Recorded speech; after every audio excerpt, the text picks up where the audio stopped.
Pour la restauration de cette carte murale, la main ne doit pas trembler. La tête doit aussi fonctionner, car restaurer, c'est faire des choix. Il ne s'agit pas de refaire la carte à neuf, mais de préserver l'objet et son histoire. Tout doit être pensé. De cette manière, la carte reste un témoignage précieux sur l'histoire de la Compagnie des chemins de fer du Midi et du territoire desservi.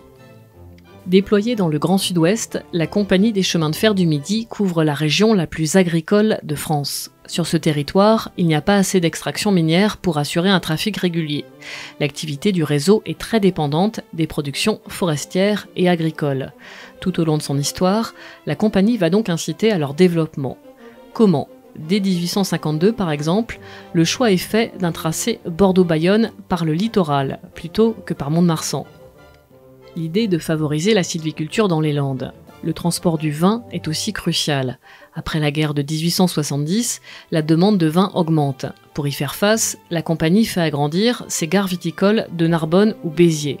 Au tournant du XXe siècle, la Compagnie du Midi s'équipe également de wagons-foudres.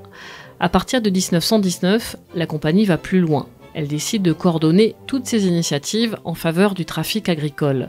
Ses efforts portent notamment sur les productions de fruits et légumes dans la vallée de la Garonne et le Roussillon. À la gare de Perpignan, elle met par exemple en place des trains spéciaux pour le transport de primeurs. Les restauratrices achèvent leur travail, et comme tout travail de restauration, il doit être réversible.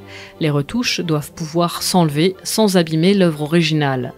Tous les choix de restauration seront consignés dans un registre pour laisser une trace de ce qui a été fait. Rendez-vous dans l'épisode 5 pour découvrir la carte enfin restaurée.